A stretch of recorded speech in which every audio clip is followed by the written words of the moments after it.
The high-profile murder trial that shocked the Postine community at the end of 2025, involving a father and son accused of the murder of Jackie van Wyk, appeared once again before the Pietermaritzburg Regional Court today.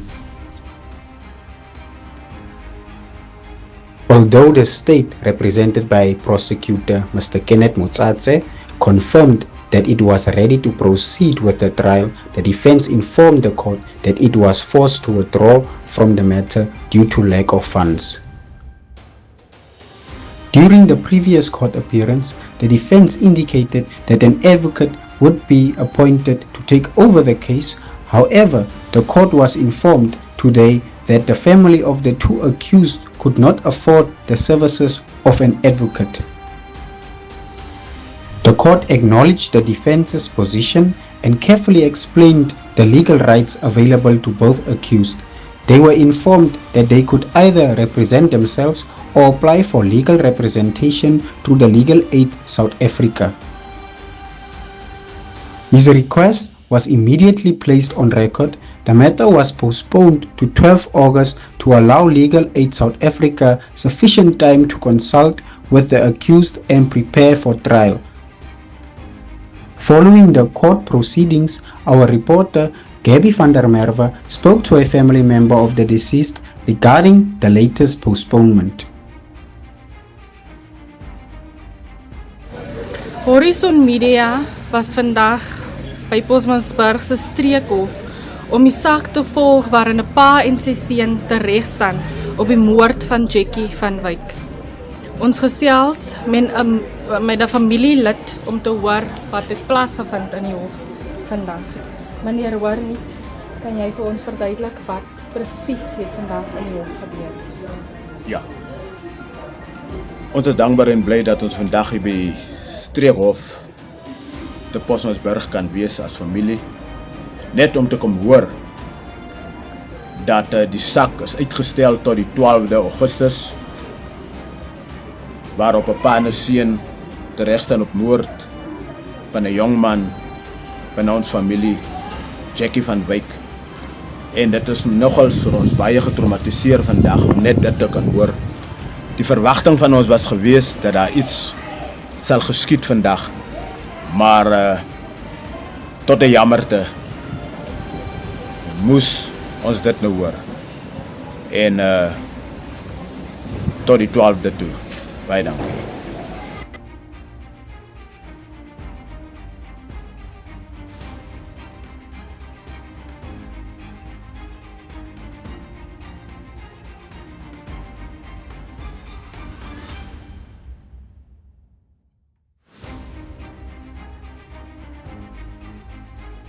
What is happening at the Tsansabani municipality currently as a useless goed wat so zombies daar loop wat niks ken wat hulle doen. What we want to bring here to this municipality is credibility at most and service delivery to our people. Still in Pietermaritzburg from our political desk, former EFF councillor Mr. Dirk Eso, known as Diga, has officially joined the Rice Tsansabani communities. Eso addressed residents in Greenfield yesterday in his new capacity as an RTC representative, where he shared the party's vision and engaged with community members on local challenges. Following the announcement, Horizon Media spoke to several residents to capture their reactions to Diga's decision to join Rice Tsansabani communities.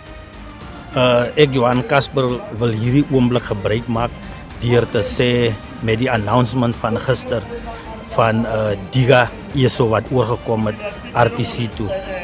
Van my kant af kan ek sê dit is nie net 'n hupstoot wat hy gegee het nie, maar dit is 'n berg wat ons moet opstap wat hy nou baie gemaklik vir ons maak, veral met die krag en die passie wat hy het om met mense te werk. So ons as RTC is, ek weet nie moet ek sê as ons bly of jubel ons, maar op die hele oomblik weet die meester van bo alleen hoekom het hy oorgekom, want ek glo van my kant af as persoon hoekom hy oorgekom het, as hy het gesien die niet vir mense om beter te kan wees die niet van mense om met mekaar saam te kan werk. So ek myself het ook baie uit Diga uitgeleer, soos ons mekaar geleer ken het ek baie die hom geleer en hy het my en ek het hom ook baie geleer, maar ek wil op hierdie oomblik gebruik maak om te sê dat dit wat Diga gedoen het, hy het dit nie gedoen deur net dwaase besluite te neem, maar hy het dit gedoen met 'n besluit vir die hart wat hy het vir die gemeenskap om verandering te bring in Postmasburg. Baie dankie. Nee, ons kry baie lekker gehad, ons het hom altyd gewag en dis ook kom gehad. Hy werk het saam Koko gewerk het, daarbij PDF het was goed. And now we get them here at TC, now we're gonna fight to get our postman back from Apinke. Thanks for Diga to work with us, and we must make sure it's grainy, floppy iewers, ons moet saam met ons gemeenskap saamwerk en ons moet deliver vir hulle gee. Dankie. Dumelang baagi ba Greenfield, ke tsa tšhono e ke le dumedisa lotlhe. Dirk Issou, ke itumela a e le gore a itu die geleentheid gevat en by ons by RTC kom join, because gore as ons vir Dirk Issou het, dan het ons die hele manpower. Ons het TBF begin, toe was dit Gogo Mapilo en Dirk Issou.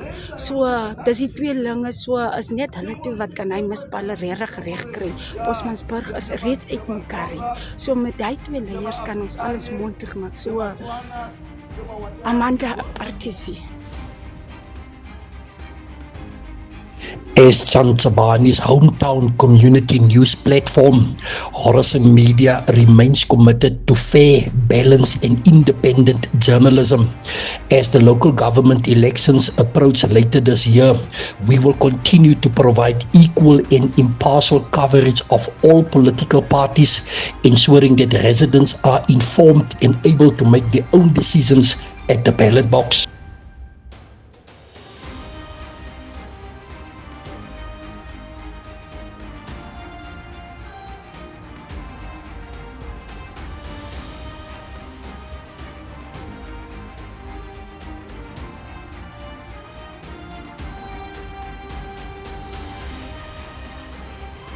The South African Police Service in the Northern Cape has noted with concern a WhatsApp message currently circulating on various social media platforms which seeks to implicate the Deputy Provincial Commissioner for Crime Detection, Major General Luntun Gubelanga, in an alleged demand for payment in connection with a criminal case docket. The Office of the Provincial Commissioner wishes to place it on record that the allegations contained in the circulating message are false and without any factual basis. Major General Gubelanga has not demanded or solicited any payment in exchange for the handling, withdrawal, or any other action relating to a case docket. The SAPS in the Northern Cape strongly condemns the dissemination of false and misleading information aimed at tarnishing the reputation and integrity of senior police officials and undermining public confidence in the South African Police Service. Members of the public are urged to exercise caution and refrain from forwarding or sharing unverified messages on social media platforms. The circulation of false information can cause unnecessary alarm and may have serious consequences for individuals who are falsely implicated.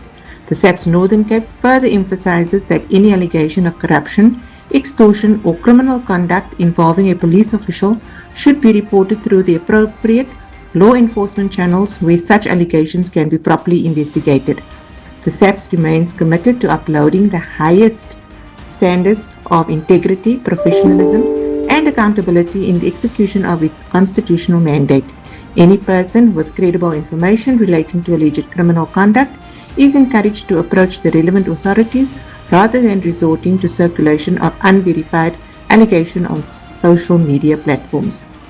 The police in the Northern Cape will not be distracted by attempts to undermine the credibility of the organization or its members through the dissemination of malicious and unsubstantiated information. The public is further advised that appropriate steps will be considered against persons responsible for creating and circulating defamatory content where there is sufficient evidence to do so.